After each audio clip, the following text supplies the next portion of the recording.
자, 그러면 이번에는 포고 과정의 어떤 내용에 대해서 살펴보도록 하겠습니다. 포고 과정이라는 것은요, 수학 문제 풀이의 절차를 저희가 정리해 놓은 것인데요. 그 내용을 하나씩 소개시켜 드리도록 하겠습니다. 자, 첫 번째 단계는요, 이제 끊어 읽고라는 단계입니다. 끊어 읽고라는 것은 말 그대로 문제를 이제 끊어서 읽으면 되는 건데요.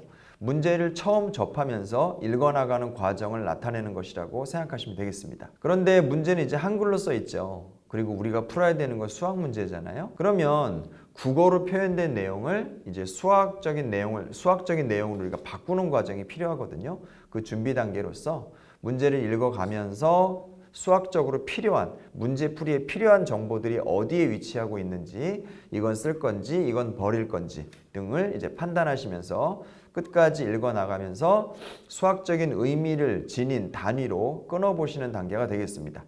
간단히 말씀드리면 문제풀이에 필요한 형식에 따라 문제를 잘 읽으시면 되는 겁니다. 형광펜으로 여기 중요한 내용들이 있구나 이렇게 체크하시면 되는 거죠. 두 번째는 이제 뽑아내고라는 단계입니다. 방금 끊어 읽은 내용을 바탕으로 해서 그 안에 들어있는 수학적인 정보들을 이제 정리하는 거죠. 문제에는 당연히 문제풀이에 필요한 어떤 조건이나 정보들이 주어져 있을 건데요. 아직까지도 국어의 형식으로 주어져 있잖아요. 이 내용을 수학적인 정보로 바꿔서 정리하시면 됩니다.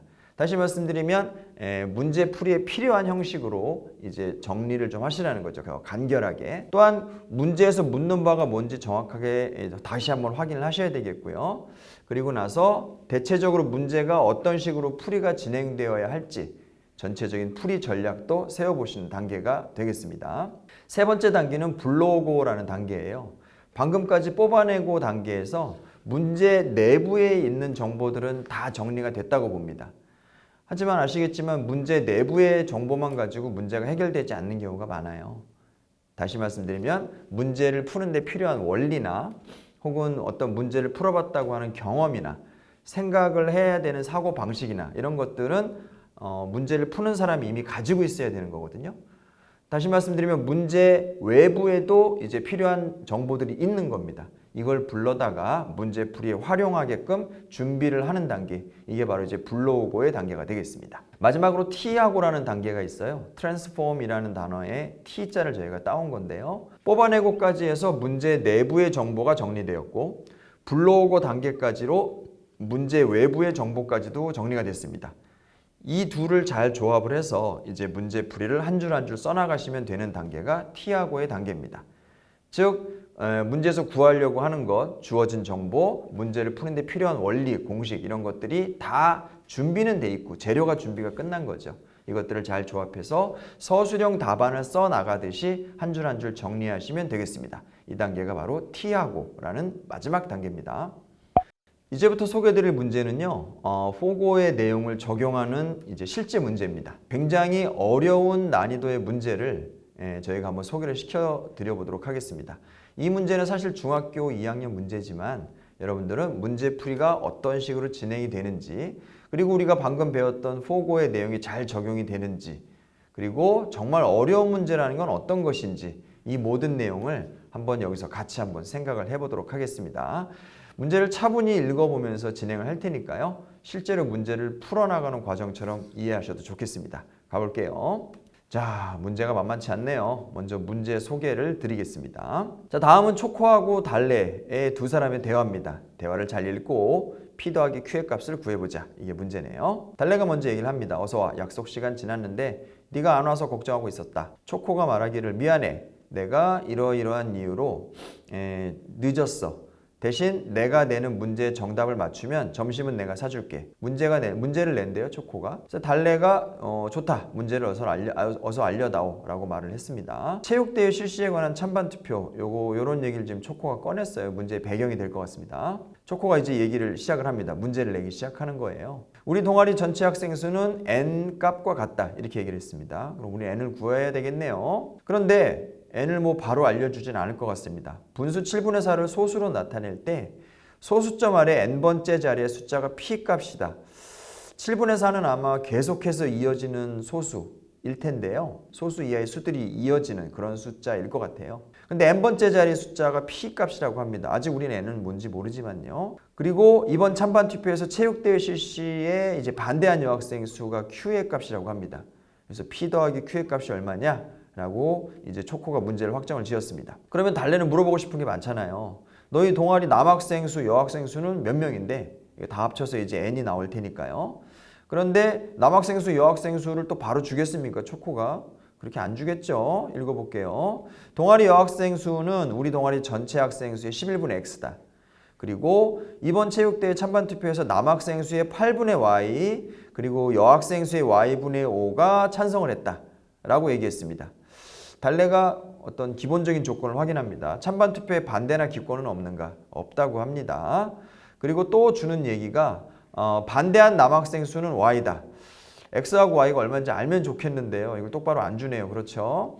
그럼 x하고 y 값은 얼마인데? 라고 물었더니 이것도 그냥 바로 안 줘요. 그렇죠? 보기에서 밑에 보기가 있죠? 2분의 1과 11분의 9 사이에 있는 순환소수의 개수. 지금 보시면 보기 안에 들어있는 저 숫자들은 순환소수라고 부르는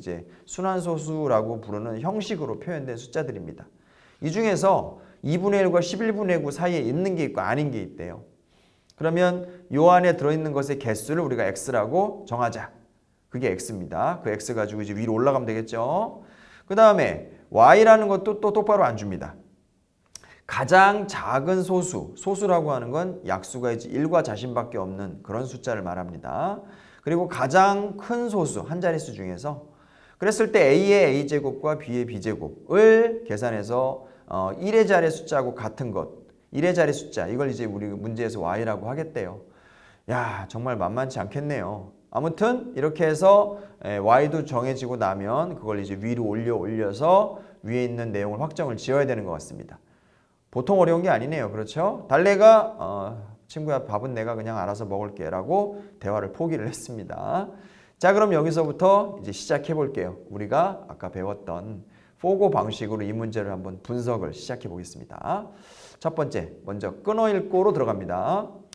끊어 읽고에서는 뭐였죠? 문제가 어디에 이제 문제 어디에 내용이 있는지, 수학적인 내용이 있는지 보는 거죠. 형광펜 들고 시작하시면 됩니다. 먼저 문제 전체 배경이 되는 찬반 투표 결과, 그렇죠? 여기 숫자는 들어있지 않지만 전체 환경이 투표 결과다. 그 다음에 전체 학생 수는 n이다. 필요하겠네요. 그렇죠? 그리고 7분의 4를 소수로 나타낼 때 n번째 자리 숫자가 p. 괜찮나요? 그리고 반대한 여학생 수가 q. 그렇죠? 그리고 p 더하기 q의 값이 얼마냐? 이게 질문이었습니다. 그 다음에 자, 여학생 수는 전체 동아리 학생 수의 11분의 x 정도 되는 비율이래요. 그리고 남학생 수의 8분의 y 그리고 여학생 수의 y분의 5가 체육대회 실시에 찬성을 했다. 기권은 없다. 그리고 반대한 남학생 숫자는 y다. 그리고 자, 아까 우리 읽었던 거 기억나시죠? 보기 안에서 2분의 1과 11분의 9 사이에 있는 순환소수의 개수, 이게 x다. 그리고 가장 작은 한 자리 소수, 가장 큰 한 자리 소수를 a, b라고 할 때 a의 a제곱과 b의 b제곱을 합쳐서 1의 자리 숫자가 정해지면 그걸 우리가 y라고 하겠다. 이게 이제 문제 풀이에 필요한 내용들입니다. 잘 표시하셨나요? 이게 끊어 읽고네요. 자, 그러면 뽑아내고 단계로 가보겠습니다. 방금까지 우리가 표시한 내용에서 문제 풀이에 필요한 내용을 우리가 정리를 할 건데요. 아직까지도 여러분들 지금 형광펜 친 이 내용들은 국어의 표현이에요. 그렇죠? 이걸 수학적인 느낌으로 좀 바꾸자는 겁니다. 해볼게요. 자, 그리고 문제 말씀드렸듯이 문제를 어떤 식으로 풀어나가야 될지 전체적인 구도도 한번 생각을 해보겠습니다. 당연히 저 뒤쪽 아래쪽부터 아마 풀이가 시작이 돼야 될 것 같죠? X는 문제 보기, 주어진 보기로부터 우리가 몇 개인지 계산하면 되는 거고요. A하고 B는 소수의 성질로부터 계산하면 되고, 그리고 디귿, 이것은 A의 A제곱과 B의 B제곱과 이런 것들로부터 계산을 하시면 되겠습니다. 그리고 전체적인 조건을 좀 우리가 살펴봐야 되는데요. 학생은 남학생 또는 여학생 둘밖에 없겠고, 남학생도 찬성 반대가 있겠고 여학생도 찬성 반대가 있겠습니다. 이렇게 네 종류의 구성원들, 즉 남자냐 여자냐 찬성이냐 반대냐에 따라서 네 종류의 구성원들이 전체를 이룬다라는 전체의 어떤 구조, 이걸 우리가 이해를 먼저 하셔야 되겠습니다. 그리고 x하고 y가 정해지면 n은 그것으로부터 정해질 것 같고요. 그리고 p는 n으로부터 나오는 거고 역시 q도 x하고 y로부터 계산이 되면 될 것 같습니다. 이렇게 해서 전체적인 문제풀이 순서, 계산 순서도 좀 우리가 감이 잡혔습니다. 자, 그러면 문제를 푸는데 필요한 원리는 어떤 게 있었을까요? 확인 한번 해볼까요? 자, 말씀드렸듯이 전체 학생을 구성하는 이 구조에 대해서 우리가 생각을 할 수 있어야 되겠습니다. 찬성인지 반대인지도 구분이 돼야 되겠고 남자인지 여자인지 남학생인지 여학생인지도 구분이 돼야 됩니다. 그리고 이 네 종류의 구성원들이 합쳐서 전체를 이룬다. 이때 이 네 종류의 구성원들을 보시는 것처럼 이렇게 표로 전체적인 구조를 이해하는 이런 것은 아마 경험을 한번 해봤어야 이런 생각을 할 수 있을 거예요. 이 자리에서 바로 이렇게 할 수 있는 학생도 있겠지만 이런 문제를 비슷한 문제의 구조를 만나봤던 학생이 당연하게도 유리합니다. 두 번째로는 순환소수를 분수로 고치는 어떤 기술이 경험이 좀 필요하겠고요. 세 번째로는 소수가 뭐냐, 1과 자신밖에 약수가 없다. 예를 들면 2, 3, 5, 7 이런 숫자들을 우리가 한 자릿수의 경우에 소수라고 부르는 겁니다. 알고 있어야 되겠죠. 그리고 방금 마지막 이제 초코의 내용을 보면 b의 b제곱, 즉 아마 이 풀이를 따라간다면 7의 7제곱 이런 것들을 계산해야 될 텐데요. 사실 실제로 계산하기엔 너무 큰 숫자잖아요. 이때 끝자릿수가 반복된다는 그런 경험도 학생이 가지고 있어야 이 문제를 풀 수 있겠습니다. 이런 방금 말씀드린 내용들은 문제풀이에 필요한 내용이긴 하지만 문제에는 이제 주어져 있지 않은 거죠. 학생이 가지고 있어야 되는 겁니다. 마지막 이제 T하고의 단계로 가보겠습니다. 풀이는 제가 간략하게 진행할게요. 보기의 숫자들 중에서 말씀드렸듯이 2분의 1과 11분의 9 사이에 들어있는 개수는 아마 3개가 됩니다. 그리고 가장 작은 소수 한 자리 소수는 2, 가장 큰 한 자리 소수는 7이어서 7의 7제곱을 한번 계산해 봤을 때 끝자릿수가 이제 793하나 793하나로 이제 반복이 된단 말이에요. 그때 거기다 우리가 7번째 수를 우리가 계산을 하려면 3이라는 숫자가 이제 끝에 오게 되는 거죠. 그래서 거기다가 이제 2의 2제곱 4를 더해서 끝자리가 역시 7이다. 이게 y값이 된다는 것도 계산이 가능합니다. 그리고 전체적인 이제 비율을 따지는 문제가 되겠는데요. 초코가 또 남학생의 8분의 y, 그 다음에 여학생의 11분의 x 이런 사람들의 비율이 이제 반대를 했다고 찬성을 했다고 했기 때문에 거기서 반대하고 찬성한 남학생, 여학생의 이제 구조를 저희가 따져서 Q값 전체 이제 찬성 반대 남녀의 구조, 비율 구조를 이제 조사를 해서 전체적인 내용을 확정을 하고 이제 Q값이 6이라는 것도 구했습니다. 그리고 나서 전체 남학생의 숫자 그리고 여학생 숫자가 확정이 됐으니 전체 학생 수가 이제 또 구해졌고요. 그리고 나서 7분의 4를 소수로 나타냈을 때 또 반복이 되거든요. 그 중에서 이제 전체 학생 수 77번째 자리 수가 반복되는 규칙에 따라 그 숫자가 뭔지를 따져봤더니 이제 P값도 결정이 됐어요. 이런 식으로 이제 쭉쭉쭉 위로 올라가면서 P하고 Q에 대한 내용을 확정을 짓고 이제 문제에 대한 답이 나오게 됐습니다. 그러면 복잡한 문제의 풀이가 끝났는데요. 이 문제가 여러분들이 답을 구했거나 말거나 이제 그 얘기를 떠나서 어떤 구조로 이루어져 있는지 이걸 한번 보도록 하겠습니다. 자, 이 문제의 전체적인 답은 결국 뭐였습니까? 보시는 것처럼 2하고 6을 즉 P하고 Q를 더해서 얼마냐 이게 그냥 질문의 다예요. 그렇죠? 하지만 아시다시피 이게 문제의 주제는 아닙니다. 2 더하기 6을 8이라고 대답 못할 사람이 어디 있어요? 그렇죠? 2를 바로 주는 게 아니었습니다.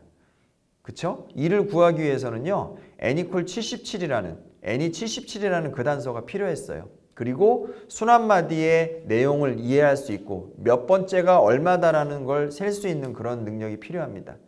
그런 기술이 있을 때 이제 P값으로 갈 수 있는 거죠.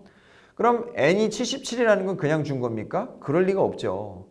n이 77이라는 그 값은요. x가 3이고 y가 7이라는 데서 나왔고 전체적인 구조를 따질 수 있는 즉 전체 구성의 비하고 비율을 따질 수 있는 능력이 있을 때 우리가 계산이 가능합니다.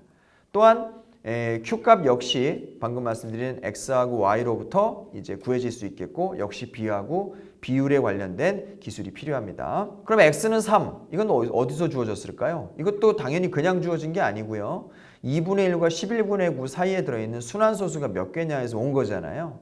즉 순환소수를 분수로 바꿀 수 있는 그런 기술이 보유되어 있어야 이것도 계산이 가능합니다. y = 7도 마찬가지입니다. a = 2, b = 7이라는 게 있어야 우리가 구할 수 있는 거였고 거듭 제곱의 끝수가 반복된다는 경험도 학생이 갖고 있어야 됐습니다. 또한 a하고 b 값도 자연수로부터 소수의 정의가 무언지 아는 학생들만 이제 계산이 가능한 겁니다. 자, 그러면 전체적으로 이걸 구하기 위해선 이게 필요하고 이걸 구하기 위해선 이게 필요하다는 내용이 그런 식의 구조가 지금 갖춰져 있잖아요. 그래서 제일 위의 단계를 우리가 깊이 제로, 뎁스 제로라고 부른다면 n이 있어야 p를 구할 수 있죠. 거기까지만 우리가 따졌을 때 1단계 정도의 깊이, x하고 y가 있어야 n도 구했죠. 여기까지 문제에서 물어본다면 이건 이제 2단계 깊이, a하고 b까지 동원해서 y를 구하게끔 해준다면 3단계 문제가 되고요. 마지막 2분의 1과 11분의 9 그리고 소수의 얘기까지 꺼내서 문제에서 물었다면 이건 4단계 구조의 이제 문제가 된다. 이렇게 말씀드릴 수 있겠습니다. 지금 제가 보여드린 이 빨간 네모를 친 게 있잖아요. 얘네들이 지금 이 문제에 사용된 수학적인 원리입니다. 굉장히 여러 개가 들어가 있고요. 이 문제가 어려운 이유는 여러 개가 등장해서이기도 하지만 지금 붉게 제가 제시해드린 이 내용들의 난이도도 또 선생님들께서 조절하실 수 있어요. 결국 이 문제에서 쓰였던 게 만약 예를 들어서 순환마디 파악, 비와 비율 이런 곳에 쓰였던 수학적 원리들의 난이도를 또 출제자가 이제 조절할 수 있다 이런 뜻입니다. 결국 문제를 푸는 학생의 입장에서는 가장 어렵게 적용된 원리만 아마 기억에 날 거예요. 거기서 내가 못 풀었다고 생각을 할 수 있지만 실제 문제의 구조는 다단계로 이루어져 있고 거기서 사용된 수학적인 원리들도 굉장히 여러 종류가 있다. 이렇게 말씀드릴 수 있는 겁니다. 지금 말씀드린 대로 단계별로 보여주는 이런 형식의 어떤 문제라면 구조를 그럼 단순화해서 저희가 한번 이해를 해볼게요. 다 보여주는 형식이라면 4단계 문제, 이게 우리가 봤던 전체적인 문제의 구조입니다. 그런데요, 문제가 너무 어렵기 때문에 마지막 단계는 그냥 문제에서 제시해주자. 이렇게 출제자가 난이도를 조절할 수도 있죠. 그럼 문제가 이제 3단계로 주어집니다. 무슨 말씀인가요? A하고 B는 문제에서 주는 거죠. X도 문제에서 줄 수 있습니다. 그래서 바로 Y가 구해질 수 있게끔 거기서부터 이제 문제가 시작된다는 뜻입니다. 단계를 더 줄이면 3단계도 그냥 문제 내는 사람이 제시해버리면 그만이에요. 즉 X = 3, Y = 7 여기서 이제 문제가 시작되게끔 할 수도 있다는 거죠. 이렇게 되면 문제는 이제 2단계로 줄어드는 겁니다. X하고 Y도 문제에서 주면서 N이 77이다. 여기서부터 문제가 시작된다면 이건 이제 1단계 문제가 되는 겁니다. 그리고 이것마저도 준다면 결국 물어볼 만한 게 없네요. 2하고 6을 합쳐서 다시 말하면 P하고 Q가 얼마냐? 에까지 여기서부터 이제 문제가 시작이 된다면 이건 이제 0단계 문제라고 뭐 억지로 그렇게 표현할 수 있겠습니다. 결국 문제를 단계별로 줄이는 것도 가능한 것인가? 가능합니다. 그 내용을 직접 제가 만들어서 보여드릴게요. 이게 지금 4단계 문제고 우리가 처음에 받았던 그 문제, 원래 문제 그대로입니다. 말씀드렸듯이 맨 마지막 단계를 줄여서 제가 표현하자면 X하고 Y에 관련된 내용을 좀 줄이는 거죠. 그랬을 때 A하고 A제곱, B의 A의 A제곱, B의 B제곱 여기서부터 문제가 시작이 되는 게 이제 3단계 문제입니다. 그 단계마저도 줄여버리면 X하고 Y를 문제에서 바로 제시하는 게 되고 요거 이제 2단계 문제가 되는 거죠.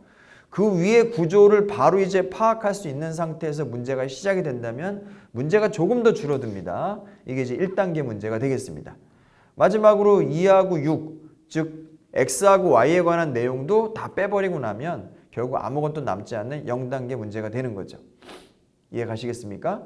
결국 이 문제가 굉장히 어렵다고 하더라도 이 문제를 이제 못 푸는 학생이 있다고 하더라도 선생님들께서 이제 얘기해 주셔야 되는 것은 문제의 구조가 어떻다라는 것은 꼭 보여주실 필요가 있지 않겠습니까? 문제가 어려워서 계산이 복잡해서 수학적 원리를 학생이 몰라서 못 풀 수는 있지만 문제 전체의 구조가 어떻다라는 것은 반드시 이해를 시켜주실 필요가 있다고 생각합니다. 자, 그러면 지금까지 어려운 문제에 대한 분석을 저희가 해봤습니다. 이제 문제가 어렵다라는 거는 뭘 의미하는 건지 그리고 뭘 의미해야 하는지 이런 것들에 대해서 한번 생각을 해봅시다. 일반적으로 문제가 어렵다라고 학생 혹은 이제 선생님께서 이제 표현하신다면 그 방법, 그 내용은 아마 일반적으로 두 가지예요. 첫 번째는 문제에 사용된 개념이 어려운 경우죠.